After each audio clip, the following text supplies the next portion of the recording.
जय हिंद। आज इस वीडियो में देखेंगे क्लास 9 का एनसीईआरटी गणित का प्रश्नवाली 1.2। चलिए देखते हैं प्रश्नवाली 1.2 का पहला नंबर क्वेश्चन। पहला कह रहा है कि नीचे दिए गए कथन सत्य है या असत्य है, कारण के साथ अपने उत्तर दीजिए। देखिए, प्रत्येक अपरिमेय, पहला क्वेश्चन है कि प्रत्येक अपरिमेय संख्या एक वास्तविक संख्या होती है। क्या लिखेंगे? प्रत्येक अपरिमेय संख्या एक वास्तविक संख्या होती है। लिखेंगे आंसर कि सत्य है। क्या लिखेंगे? सत्य है। कैसे है? क्योंकि वास्तविक संख्या किसको बोलते हैं? वास्तविक संख्या, वास्तविक संख्या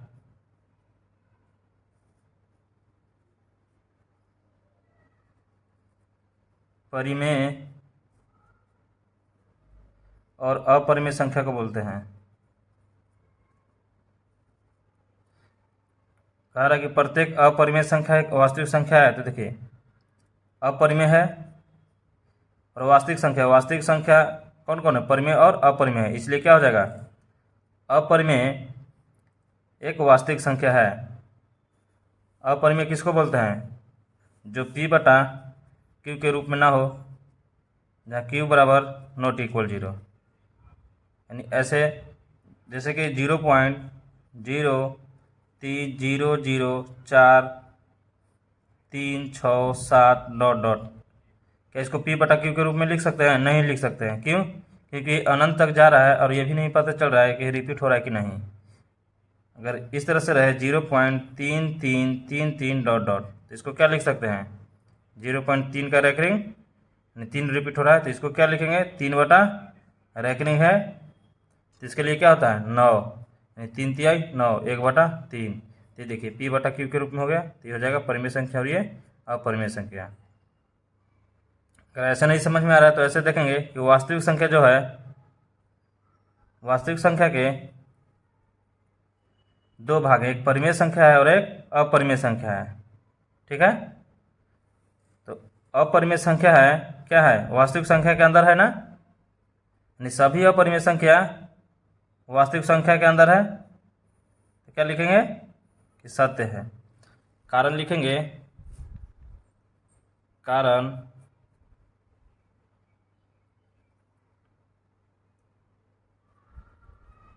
प्रत्येक अपरिमेय संख्या,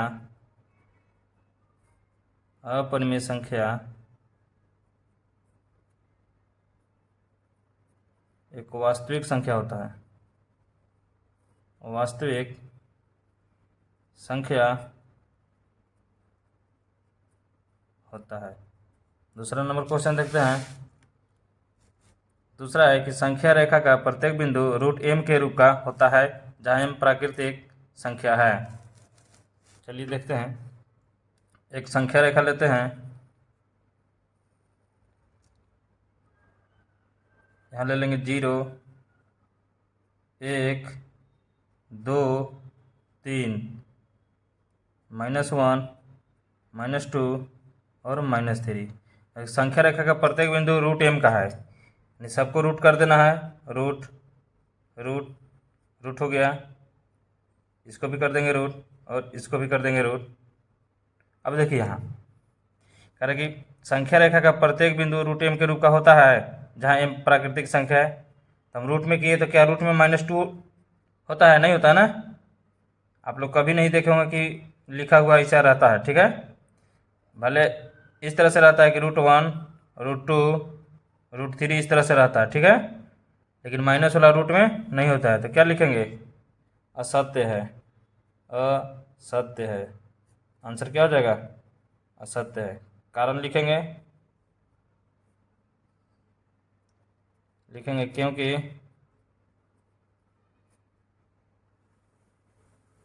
संख्या रेखा का प्रत्येक बिंदु रूट m के रूप का नहीं होता है, नहीं होता है। अब तीसरा नंबर क्वेश्चन देखेंगे। तीसरा नंबर क्वेश्चन कह रहा है कि प्रत्येक वास्तविक संख्या एक अपरिमेय संख्या होती है। प्रत्येक वास्तविक संख्या एक अपरिमेय संख्या होती है। लिखेंगे यह सत्य है। वास्तविक संख्या, वास्तविक संख्या किसको बोलते हैं? परिमेय संख्या और अपरिमेय संख्या को बोलते हैं वास्तविक संख्या। लेकिन ये कह रहा है कि प्रत्येक वास्तविक संख्या एक अपरिमेय संख्या होती है, नहीं होती है, असत्य है। देखिए परिमेय संख्या 2, 3, 3/4, 0.33 इस तरह से है। लेकिन अपरिमेय संख्या √2, √3, 0.345, 7, 3, 2, 1 डॉट डॉट इस तरह से है। यहाँ देखिए, यहाँ ध्यान दीजिए, प्रत्येक वास्तविक संख्या, तो देखिए वास्तविक संख्या में कौन कौन है? परिमेय संख्या है और अपरिमेय संख्या है। लेकिन क्वेश्चन में क्या कर रहा है कि वास्तविक संख्या केवल अपरिमेय संख्या है। गलत है ना? वास्तविक संख्या क्या है? परिमेय संख्या और अपरिमेय संख्या दोनों है। तो लिखेंगे कारण, क्या लिखेंगे? कारण क्योंकि वास्तविक संख्या एक अपरिमेय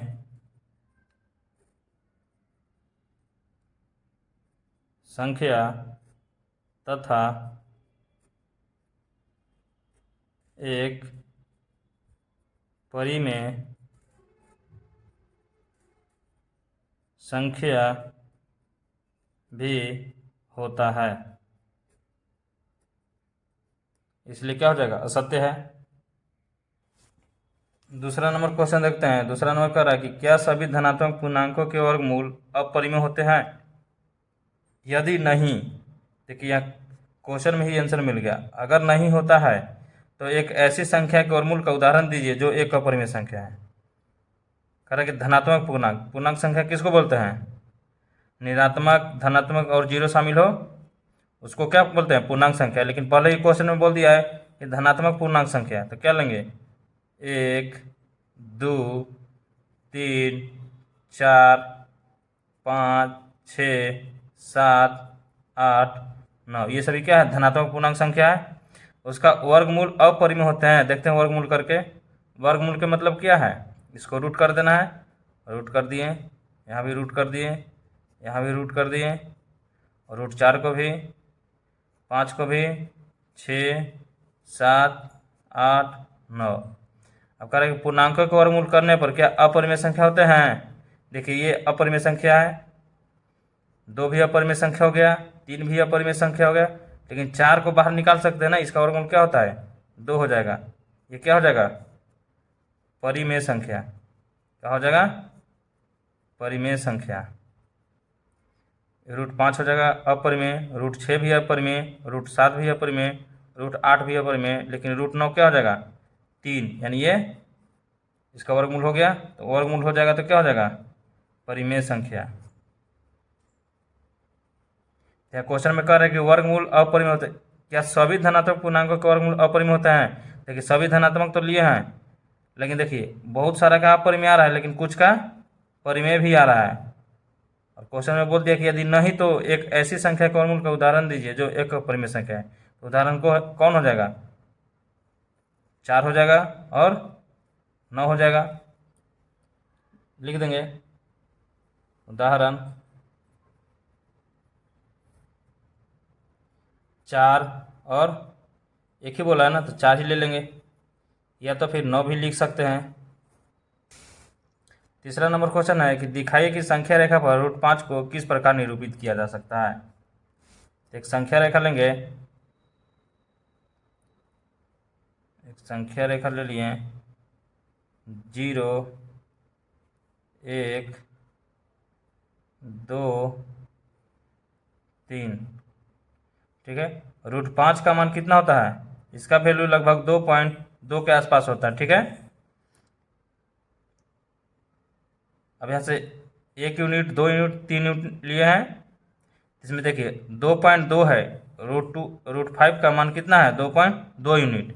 तो हम कहाँ लेंगे, इसके जस्ट पीछे वाला 2.2 के पीछे कौन हो जाएगा, 2 हो जाएगा, तो यहाँ ले लेंगे। ठीक है, अब इसी से 1 यूनिट का लंब डाल देंगे, इस पर 1 यूनिट का लंब डाल देंगे। नहीं, सीधी रेखा क्या होता है, अगर ये जो सीधा रेखा है इस पे अगर एक लाइन ऊपर से डाल दें सीधा तो क्या हो जाएगा, लंब कहलाता है। तो लंब हो गया। अब यहाँ जो जीरो है यहाँ से एक लाइन ड्रॉ कर लेंगे। अब देखिए यहाँ, अब इसका नामकरण कर देते हैं, इसको ओ, ए और बी। हमको क्या करना है, √5 दिखाना है। तो √5 कौन हो जाएगा, ये हो जाएगा। √5 कौन हो जाएगा, ओ से लेके ए तक √5 हो जाएगा। अब देखिए दो, यहाँ से लेके यहाँ तक दूरी, ओ से लेके बी तक की दूरी कितना हो गया, 2 यूनिट, और ए से लेके बी की दूरी हो जाएगा 1 यूनिट, क्योंकि 1 यूनिट लिए हैं। अब ओ ए बराबर √5 निकालना है। लिखेंगे यहाँ पाइथागोरस प्रमेय से, पाइथागोरस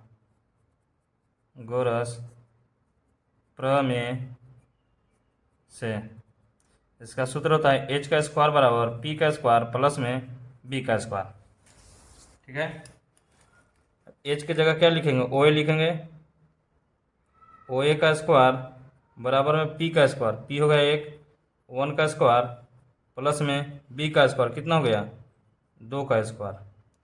ओ ए का स्क्वायर बराबर 1 का स्क्वायर कितना हो गया, 1 और 2 का 4। तो ओ ए का स्क्वायर बराबर 4 और 1 5। तो ओ ए बराबर रूट हो गया 5। यही संख्या रेखा पर दिखाना था, तो √5 आ गया। अब देखिए अगर ओ ए को त्रिज्या मानकर एक वृत्त खींचेंगे, अर्धवृत्त लेंगे, तो कहाँ जाएगा, देखिए इस तरह से आएगा, यहाँ से आएगा और इस तरह से आएगा। ठीक है,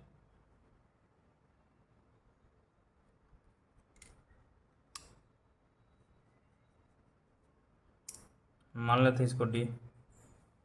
अब देखिए ओ से जितना दूरी ए तक है उतना ही दूरी कितना हो गया, ओ से लेके इसको मान लेते हैं ई, मान लेते हैं ओ से लेके ई तक दूरी हो गया।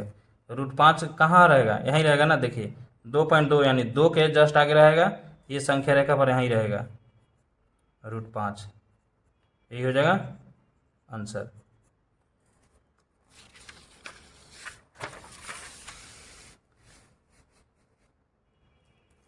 चौथा नंबर क्वेश्चन देखते हैं। और कक्षा के लिए क्रियाकलाप वर्गमूल सर्पिल की रचना। कागज की एक बड़ी शीट लीजिए और नीचे दी गई विधि से वर्गमूल सर्पिल की रचना कीजिए। सबसे पहले एक बिंदु O लीजिए और एकक लंबाई का रेखाखंड OP खींचिए। एकक लंबाई वाले OP1 पर लंब रेखाखंड P1 P2 खींचिए। देखिए आकृति 1.9 में, देखिए आकृति है ये, क्वेश्चन में दिया हुआ है आकृति। अब OP2 पर लंब रेखाखंड P2 P3 खींचिए, तब OP3 पर लंब रेखाखंड P3 P4 खींचिए।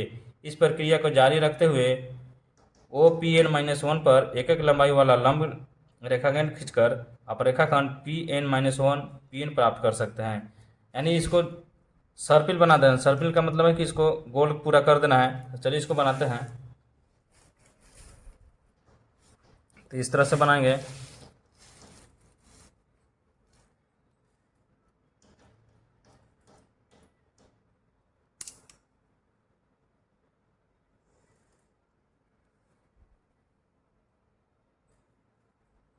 नाइन्टी डिग्री हो गया।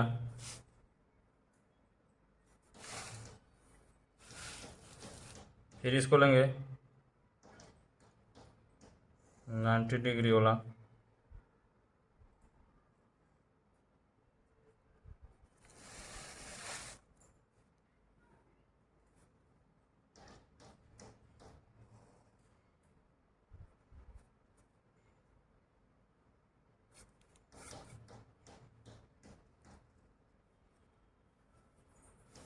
इस तरह से पूरा गोल बना देंगे।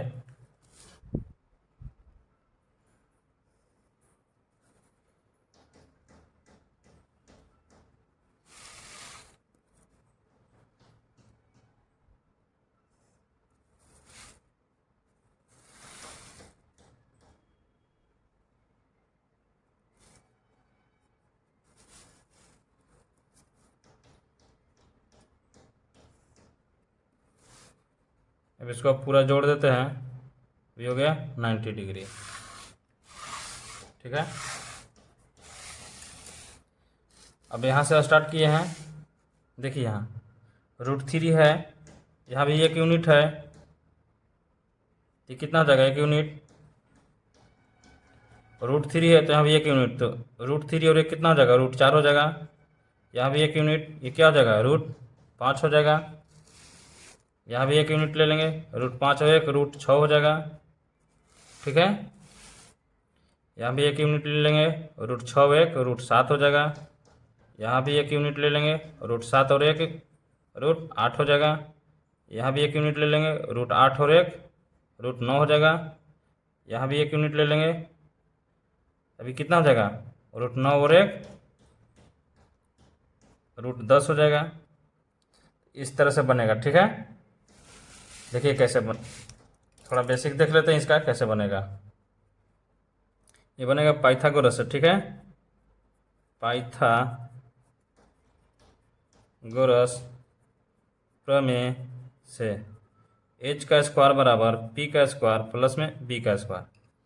देखिए यहाँ √3 दिया है, यहाँ 1 यूनिट लिया है। ठीक है, 90 डिग्री के सामने वाली भुजा को क्या कहलाता है, क्या कहते हैं, h कहते हैं। h हो गया, और ये p हो गया, और ये b हो गया, यानी p और b दोनों में से कोई एक को मान सकते हैं। ठीक है, P3 है तो इसको लिख देंगे P4, P5, P6, P7, P8 और P9।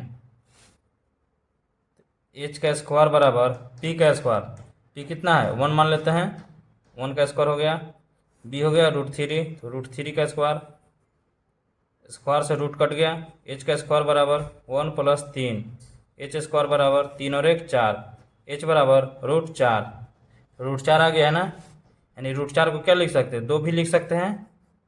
ठीक है, इसी तरह बना है। ठीक है, इस वीडियो में इतना ही, फिर मिलेंगे अगले वीडियो में।